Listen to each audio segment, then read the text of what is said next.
broadcasting from the studios of AM 950 KTNF, the progressive voice of Minnesota, and streaming on our YouTube channel, youtube.com/at The Gaily Show. This is The Gaily Show. I am your host, JP Darabagosian. Joining me in studio is our executive producer, Jim Pounds. Hey, all.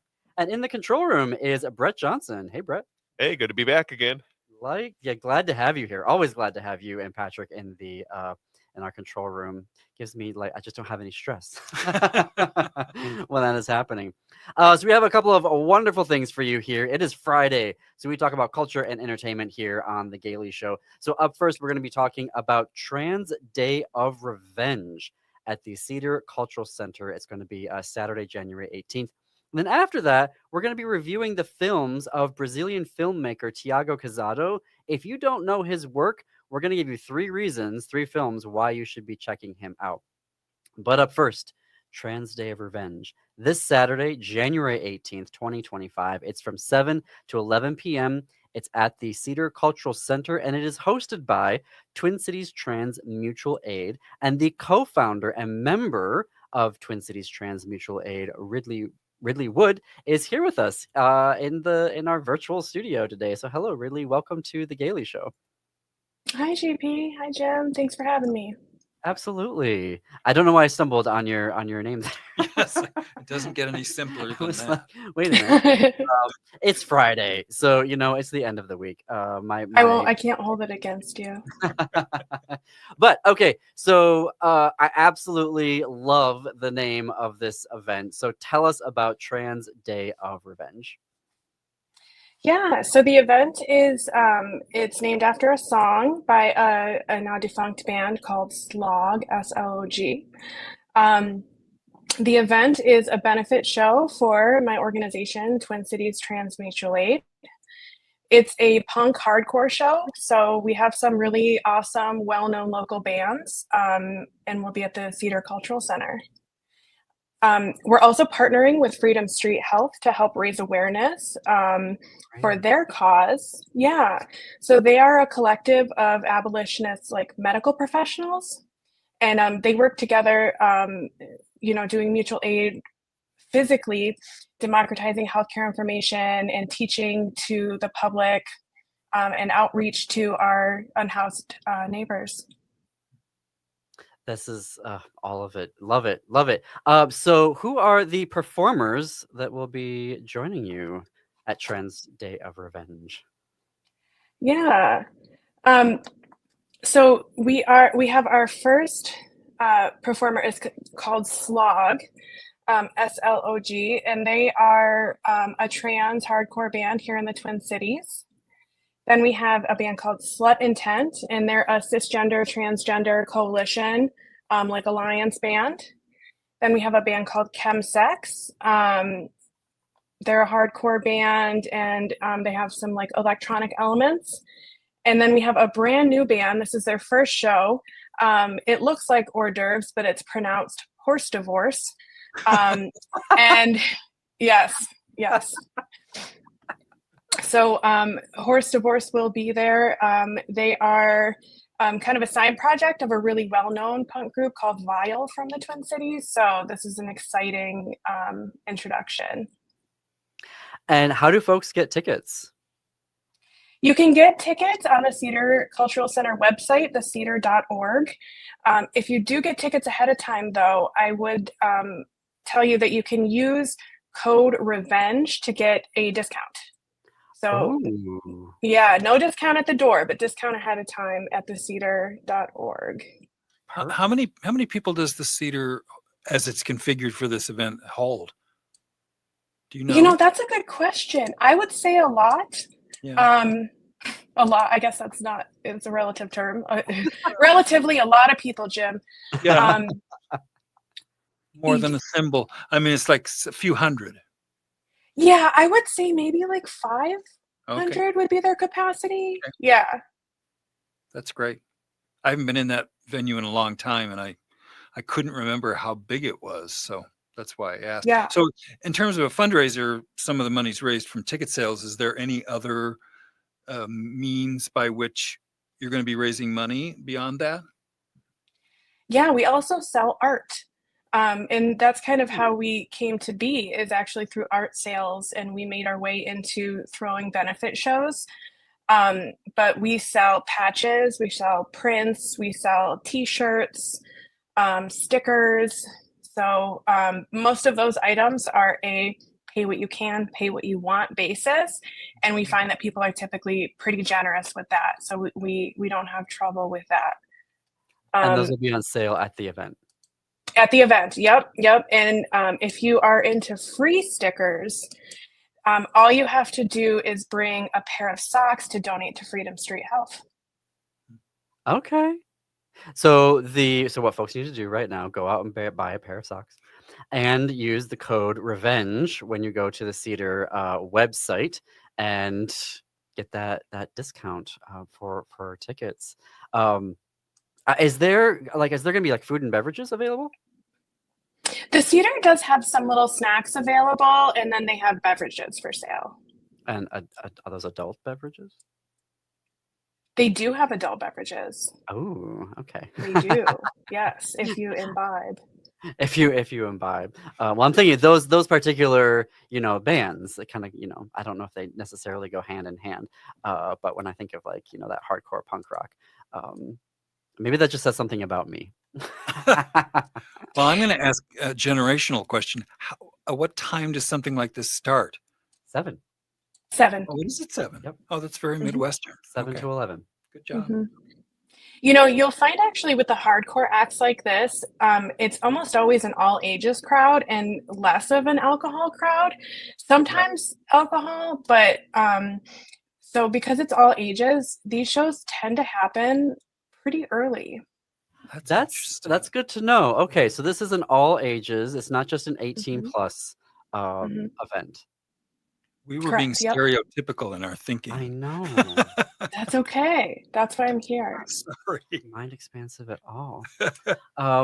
Okay, so for folks who may not know what Twin Cities Trans Mutual Aid is as an organization, why don't you walk us through that as the co-founder? Yeah, absolutely. I'd love to. I just want to first talk about mutual aid in general, because I find that people tend to not be totally sure what that term means, because it's different than charity. So mutual aid is an organizational model where you use collaborative exchanges of resources, services, anything for the common benefit amongst a community, and with the express goal of overcoming social, economic, political barriers to meeting your basic needs. So it's not giving something, like in a charitable way. It's giving something with the understanding that when you need something, you can also receive something in return, and just kind of being a community in that way. So Twin Cities Trans Mutual Aid, I started with my partner in May of 2023, and we exist to create that supportive community infrastructure at a time when we're seeing trans people are being increasingly targeted by, you name it, the state, the right, and kind of all forces of like this hetero patriarchal society that we live in. So our aim really is to redistribute resources in order to remove insecurities for food, housing, transportation, and safety. We celebrate resistance to those forces in the forms of solidarity, love, and most importantly, trans joy. Trans joy. Yes. Talk to me more about that. We need more. Yeah. We need more joy. I agree. And that's a huge part of why we started these shows, is to create just an unabashedly trans space, an unabashedly, gender non-conforming space where people can be themselves, because we live in a society where really your option is to conform or to face being ostracized. And not everyone wants to conform in the way that society thinks that they should. And I would say that probably the main way in which like trans people are oppressed on a surface level is by the removing of their joy, taking away their joy. If somebody's fighting for basic rights and basic needs, who has time for that? Who has time for joy? So we do get people requesting, aid or support, and saying, oh, I wish I could come to this event, but obviously I can't afford it. And we're always like, that counts. That's mutual aid. We want to support you in your ability to do things that bring you joy, because you deserve it regardless of what, the entirety of society says. So I'm curious, was the event date timed to the inauguration? Or just happened? No, but so we didn't shy away from it. I'll say that. We planned the event before the election. And we thought we're going to have some sort of feeling that we need to express on that date. So, yeah. Well, what a great title of an event right before the election. I want to talk more about this concept of mutual aid. Why did you choose to do it that way? Because you could have taken the charitable route, do like a 501c3. But the organization, Twin Cities Trans Mutual Aid, it's a very horizontal organization. Members part of it. Like, why did you decide to go that route? Because I believe that everyone deserves a say. And I also believe in truly removing those barriers. So if you go to a charity, you have to prove who you are. You have to prove what you need. You have to prove why you need it. You have to, you're usually jumping through all of these hoops, and you're facing all of this frankly humiliating, like scrutinization of your space in life, oftentimes just to be told no, just to be told there's not enough, just to be told that you don't need it enough, or we need to give it to this person. And my favorite thing about mutual aid is it truly is the spirit of giving. We love giving stuff away. We love giving stuff away for free. We love making things easy. We're not going to question you. And we're not going to make you prove who you are or why you say you need what you need. And it works out really well. I think I want to pick up right there. I got to fit in a quick commercial break. More with Ridley Wood from the Twin Cities Trans Mutual Aid organization. See you on the flip side.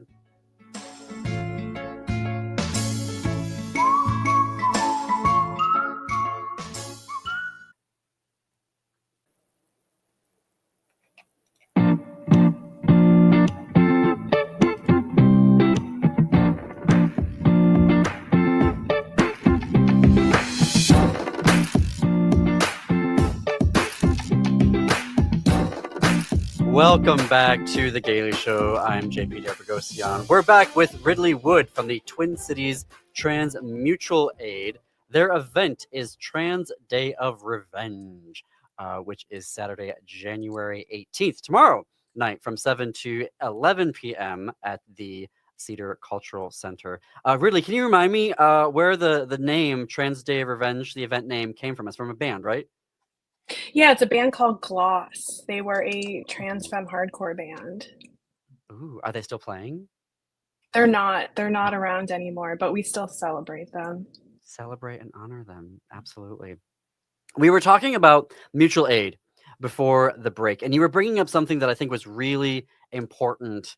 And I want to kind of underscore the experience of it with working with nonprofit organizations, 501c3s, about how, I don't want to use the word traumatizing, but how, it can be, a pain, maybe is the light way of saying that, of when you are transgender, non-conforming, non-binary, and you have to interact with these organizations. And that's why you chose to go in a different way, which is the mutual aid model. And like you were saying before the break, you love giving resources away to folks without having all of that rigmarole. So talk to me more about that experience and how those organizations maybe be able to like cut it out, dude.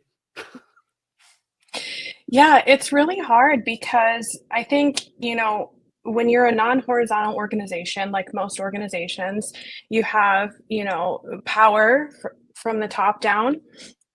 And so bylaws and rules are written and put into place to make sure that that power is not abused, right? To make sure that everything's fair, but it actually just creates all of these barriers.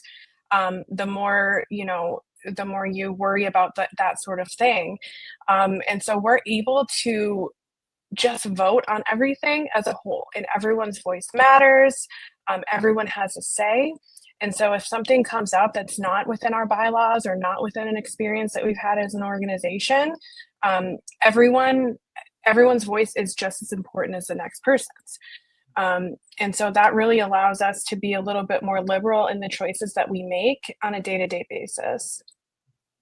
I see on your Instagram page that you're posting a lot of the different mutual aid requests here. I'm looking through that for the fundraiser on Saturday night tomorrow. Is it for specific requests, or are you just you saying this is generally for us, and then we will distribute it as our members vote upon doing that, or as the requests come in? Does that question make sense? Yeah, that's a really good question, actually. So we do things twofold. Yeah, that's a helpful question. We do things twofold. So we have a pot of cash that we offer to anyone who requests the money, as long as you're in Minnesota, from Minnesota, or moving to Minnesota and identify as a trans person or a gender nonconforming person. Depending on how much money we have in the pot determines how much money we're distributing per request. So yep, at any time you could be getting $50 up to more, $250 depending. So the money from the event is going to go directly into that pot. Now, the requests that we boost, we have a network of just under, I think, 5,000 followers on Instagram. Wow. And so what we do is we make a graphic, and we kind of have all this divvied out of who's doing what each week. Request comes in, we create a graphic with as much information as that person is willing to share. And then in addition to what we offer in cash immediately, we pass that around, and it gets shared and shared and shared. And most people come pretty close to meeting the goal or the need of whatever it is they're looking for. Or some people don't have a goal. Some people have, a weekly or bi-weekly need, rather, that, they're just not making ends meet. And we have no problem with continuing to disperse and continuing to share those sort of needs. So we encourage people, honestly, it makes my life easier if you donate directly to one of the people who is, has a graphic on our Instagram, but we're happy to do that as well. Can I ask a question? Really, we hear empirically that a lot of trans folks are coming up here because this is a trans refuge state, and that makes logical sense. And I'm sure that's true. There's no research or data or anything to, base that on. But are you able to shed any light on that subject about whether we're seeing folks relocate here in the trans community? Yes, we definitely are. I think more than we're seeing folks, we are seeing a lot of folks relocate. I think we have 3 or 4 of them in our organization. But more than we're seeing folks relocate, we're seeing folks who want to, but don't have the resources to. Mm-hmm. And unfortunately, we cannot fund a move for somebody. We just don't have that much money yet. And, we can help so much if the move is in process, or if somebody's just a little short to be able to make the move, or if it's an unhoused person who maybe doesn't have the moving expenses that someone else might. But yeah, we're working on different ways and partnering with other organizations that are more specifically focused on trans refugees coming here, so that we can find more ways of really serving that community specifically, because it is vast. Do you have a sense of them coming from any particular place, or is it's all over sort of thing? It's all over, but it's a lot of Florida and a lot of Texas. I was thinking maybe the Dakotas, Iowa, Nebraska. But I mean, obviously we all know about the dumpster fires that and the dangerous ones of Florida and Texas, but I wasn't expecting that. I mean, obviously it makes sense, but I'm actually really heartened to hear that. Yeah, a lot of the dangerous states we do see. So I should clarify that Florida and Texas are where we see fund requests for refugees more often. We do see a ton of people coming from the Dakotas, from Kansas, from Missouri. My wife is from Missouri. But those people tend to maybe not have as big of a need financially as other people. And I don't want to speak out of turn because I don't know what it's like to live in any of those states or why that may be, but we don't see as many financial requests from those states. Can I ask, given what Meta, Facebook, Instagram, and Threads, their new policies, like, maybe it's too soon to know, like, are you going to stick around with Instagram and keep using them?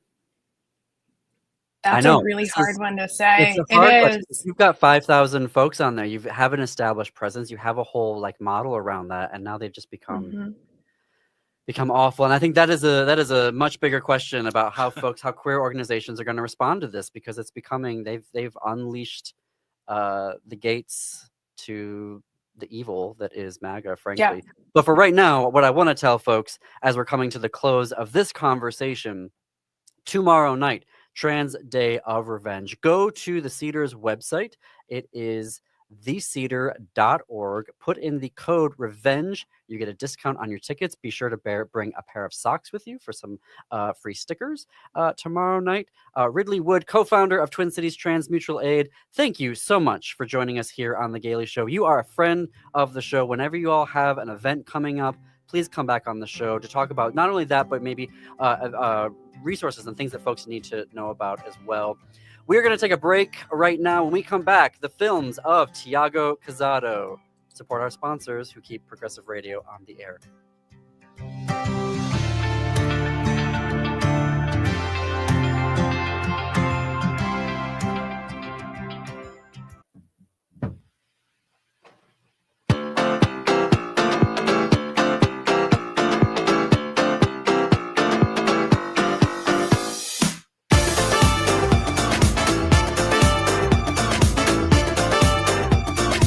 You're listening to The Gaily Show, broadcasting from AM 950 KTNF, the progressive voice of Minnesota. That was such an upbeat music. I just want to like dance now. Yeah.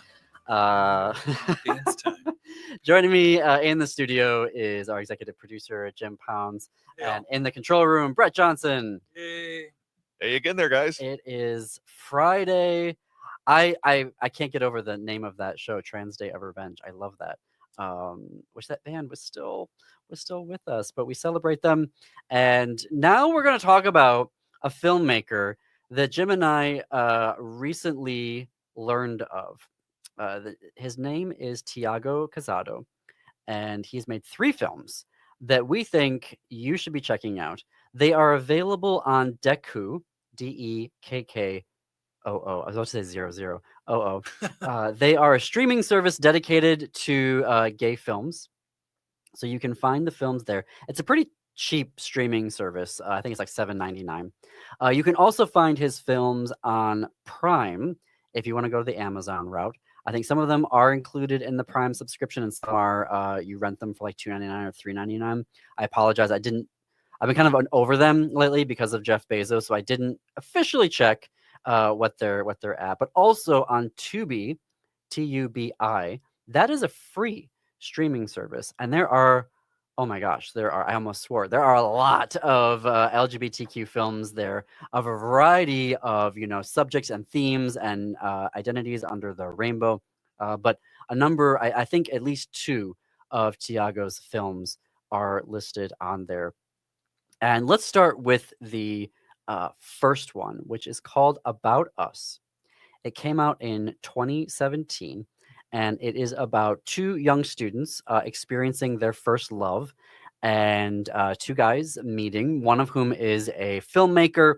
And so that kind of sets up the drama, right? Because who's played by Thiago, the filmmaker, and he's going to go to LA and study filmmaking. And so there's that kind of setup of, love that's going to be interrupted by, life circumstances.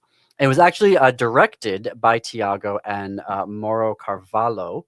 I apologize, I don't speak Portuguese, so I hope that I'm getting these names correctly. And this is, I think if you love those romantic films where they, sort of that first love, young love. I think you're going to really enjoy this particular film because not only does it do the sort of meeting, but then they kind of live together. You see that, living together portion of it. And there is a happy ending, or I will say, so here's a few things that we always want to talk about because these are things that Jim always and I always look for, right? Is there animal violence? There is no animal violence in this. Is there any gay bashing, physical or otherwise? There is no physical violence in this film, and there isn't a like gay bashing verbally about this. There is not a like huge substantive like angst ridden coming out story related to this as well. And some folks want to know if a film is dealing with HIV diagnosis, AIDS medication and whatnot. This is not a film that particularly deals with that. So we don't, there are films, and we want to highlight those as well, that do that on a really good, comprehensive, sensitive way of depicting HIV and AIDS diagnoses and what that's like to live with that now, and whether it stigmatizes or is productive. And so this is not a film that deals with that particular issue. So Thiago would have been 31 when he made this first film. I find that always interesting to know.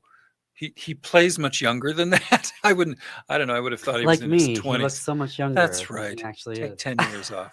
But I admire how sort of I don't know. I'll say mature it is. In terms, it's not filled with a lot of histrionics and a lot of quick cuts, and I mean it's a very confident style that he came up with. And so now he's 38, but this first film was when he was 31, and it didn't feel like a first time effort. I don't know how to judge that. If you've ever seen a film and you thought, ooh, I hope they get better, but he seemed very confident. No, I don't know what he did before this film, but I'm sure he made some shorts and had other experience, but it's you can just sit back and relax and enjoy it, which was really great. And I don't know if this is the first film we saw, but whichever one we saw first, we said we should see if he's got any other films out. We were that sort of struck by it that it'd be worth seeing what else he'd done. And the production qualities are good. So sound mixed well, cinematography very well done. I want to bring that up because for folks who really scrounge around and look for all sorts of LGBTQ films, a lot of filmmakers don't necessarily get the budgets that they need and require, so they're not able to bring on the full staff that they would like, or have access to equipment that could mix the sound well and get the good lighting in there. But this very well done film from a production standpoint, really crisp audio, good cinematography, and so it is a film that I think that you will very much enjoy. I give it 4 out of 5 stars, only because there's so much drama that comes with relationships already, and trying to figure out who you're going to be in those relationships, and the negotiation, the interpersonal negotiation that comes with all the choices that you need to make and being in a relationship. So I am a little over of contrived, like, oh, I'm going to, film school. And also it's like, it's the 21st century. Going to school, you've got breaks, it's not the end of the world. You're not going to Mars or something, and so I kind of feel like it is Andrew Haigh, who had that amazing, groundbreaking, seminal film of The Weekend, which also had that same setup. And then I think a lot of filmmakers since then have been using that as a model. And has it run its course? Maybe, I think so. But that's why I gave it 4 out of 5 stars. I would agree 4 out of 5. I mean, I think it's romantic. I seem to remember the cinematography is lush or interesting, in terms of creating a sense of place. And it's always fun to see people fall in love and to not be worried that who's going to die in the next 5 minutes. So I when I say relax, I meant that. I did feel like I relaxed when I watched it. That's a good thing. Yes, it is. So recommended, I would say. We also have we don't do a drinking game, but you could do a drinking game with this. And virtually every gay film we've ever seen, there's a moment, usually once now things are starting to get serious, where the characters always get wet, and sometimes they go We swimming. mean, yes, there oh my God. Well, it could be rain. It can be rain. It could be a shower. There's water involved, and so Yes. one of us A always beach shouts. scene, a pool scene, a shower We scene, shout out caught in the water. rain scene. We shout out water scene, Yes. and that lets you know. Oh, now we're getting into the. Yes. Now you can turn the lights down and have a drink. That is also, I think, a what's the word I'm looking for there? Not a hallmark, a trope of gay movies is that you always have some type of a water scene. The next film that we want to talk about from Thiago's oeuvre, if you will, is from 2019. It is called Cousins.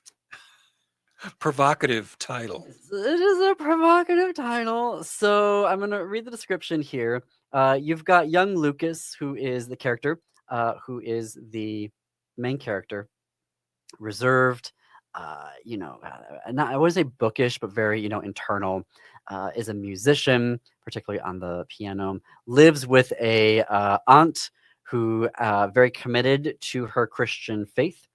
And because of that, her aunt decides to give a home to her nephew, who is recently out of jail, and his father.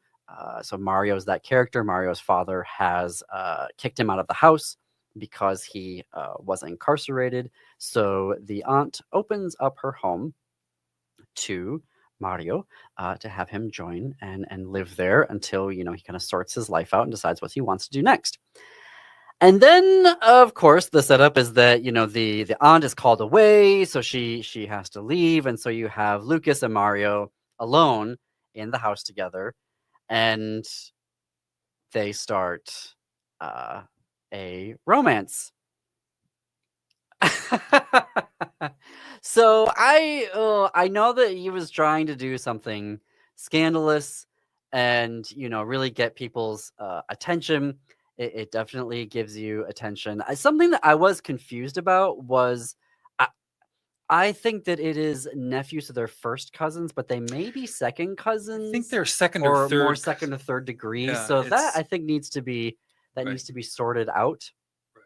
But they do engage in a relationship, and it is very the relationship itself is very adorable, very innocent. Right. It is also the production quality is very good, really nice mixed sound, very lovely cinematography. There is nudity in the film, which is a kind of a hallmark of Thiago's filmmaking. He was the writer on it. He does star as Mario. Again, co-directed it with Mauro Carvalho, rather. In this film, there is no animal violence. There is no gay bashing. There isn't a coming out story where it is no, there is no really coming out story. I think that Lucas is kind of going through a coming out because there's a music student of his that's part of the aunt's religious Christian faith circle, where they meet at the house and they sing and they read scripture. But so she is kind of, it doesn't know, and that kind of leads to a subplot of what she's going to do when she discovers this. And I was surprised. So I loved the choice they made at the end of the film of how some of the religious folks responded to the discovery of the relationship. I loved the twist on that. Some people may say that it's not realistic, that some would be happy about this. I don't know. I think it would have been a really lovely movie if they just would have left that out and didn't have the whole cousins. You're trying to get attention. I don't know. So that's why I'm going to give this one also 4 out of 5 stars. If they just would have dropped that, everything would have been, fine in the movie. And there is no gay bashing in it. There is no physical violence for being gay. There is no emotional violence for being gay. Obviously, there are folks in the religious group that are shocked and scandalized, and so you do have that. But he didn't really when it came time for that, there were folks that stood up for them, and he kind of sidestepped that and didn't want to give it a lot of. So it's not like tragic in that regard, and it does have a happy ending. And it received 62% Rotten Tomatoes. So Yeah, that's, that's not bad. I would also give it a 4 out of 5. I think it was interesting, and it kept my attention, and I cared about what happened, and that's usually a success, I think. yeah, and we want happy endings, right, for our films. And so if you're looking for something that is just light, light and happy with a little bit of scandal, the relationship itself is very innocent. Again, I would have maybe dropped that. But is it worth your time? I think so. 4 out of 5 stars. So we're coming up on a break here. We do want to talk about the third film of Thiago's, which he wrote and directed himself. So he did both of those solo this time. And this one, it's interesting. It kind of gets into that park culture, if you will, meaning folks going into a park and for hookups in that regard. But he kind of takes that and kind of turns it on its head. But we'll talk about that film, which is called Behind the Trees. All of these films are available on Deku. You can find them on Prime if you must go to Prime and you're still okay with dealing with the Amazon behemoth. And it may be also available on Tubi. So make sure that you check out Tubi. But we're going to take a break here. And when we come back, we're going to talk about Behind the Trees. You are listening to The Gaily Show, coming to you from AM 950 KTNF.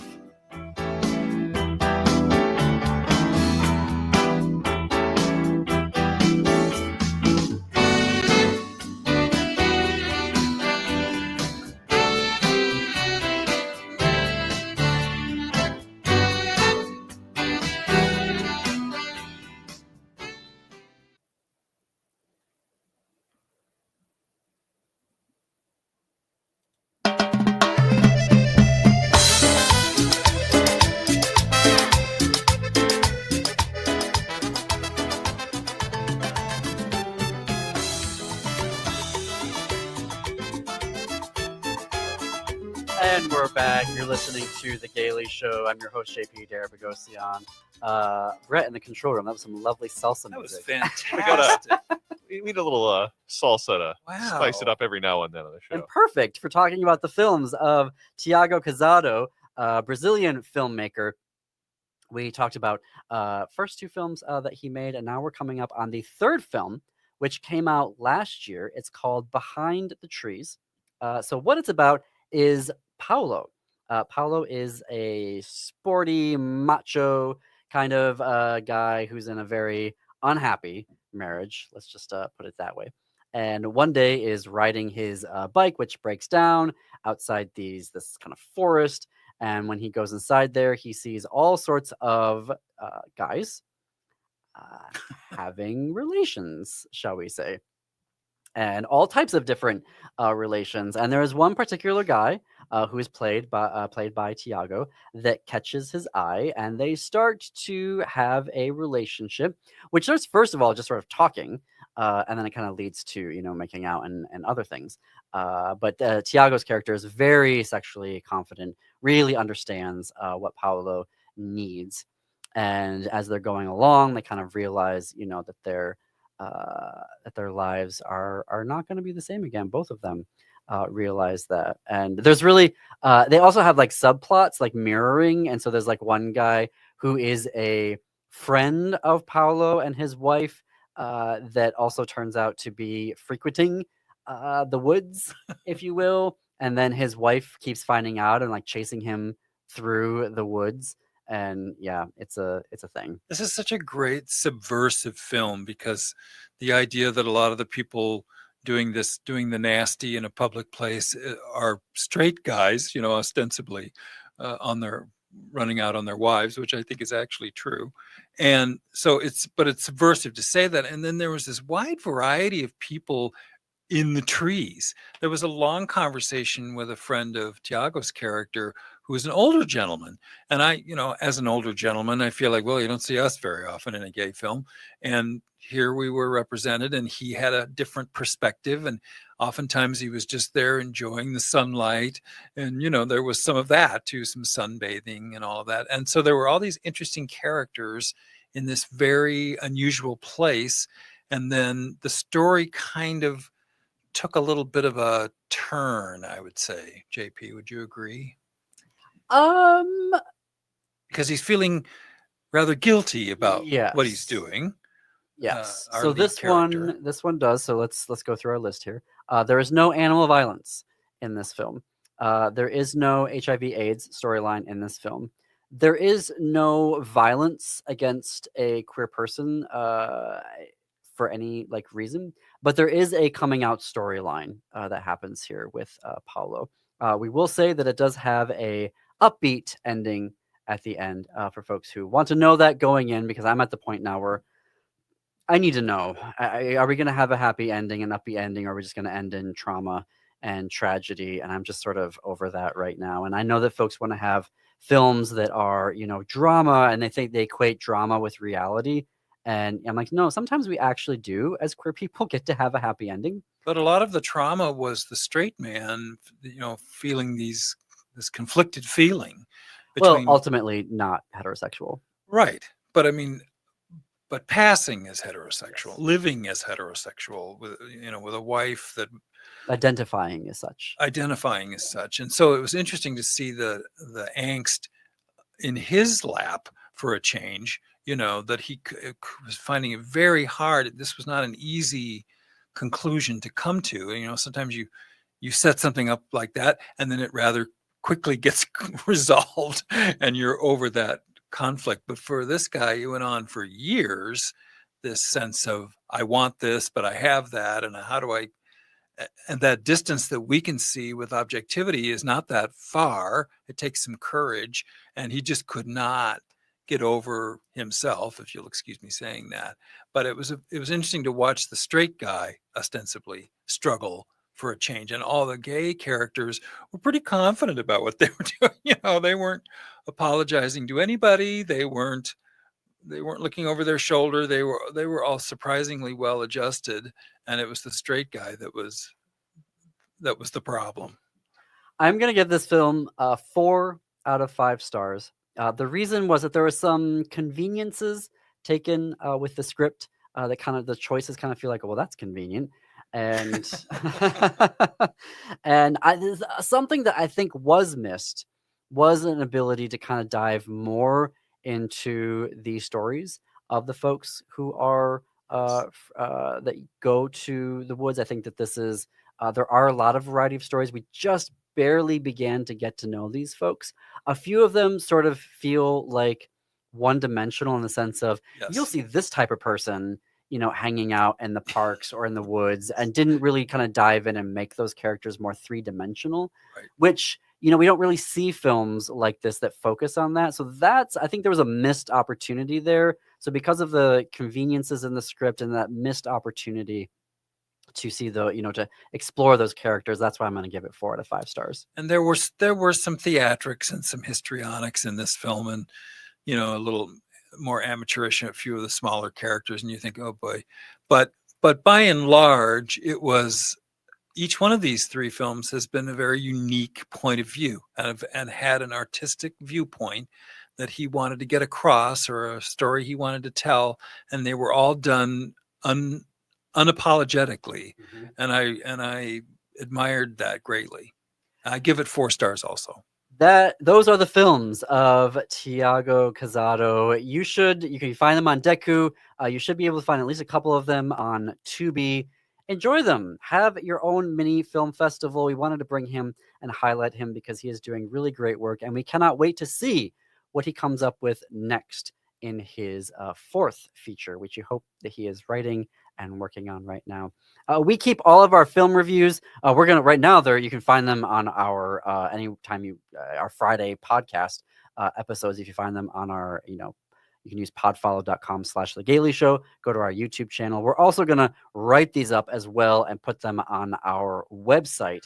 so you can access them that way. Stay tuned for that. When those go up, we'll let you know. In the meantime, have a great weekend, everybody. Go to Trans Day of Revenge at the Cedar Cultural Center tomorrow night, and we'll be back here on Monday live at 2 p.m.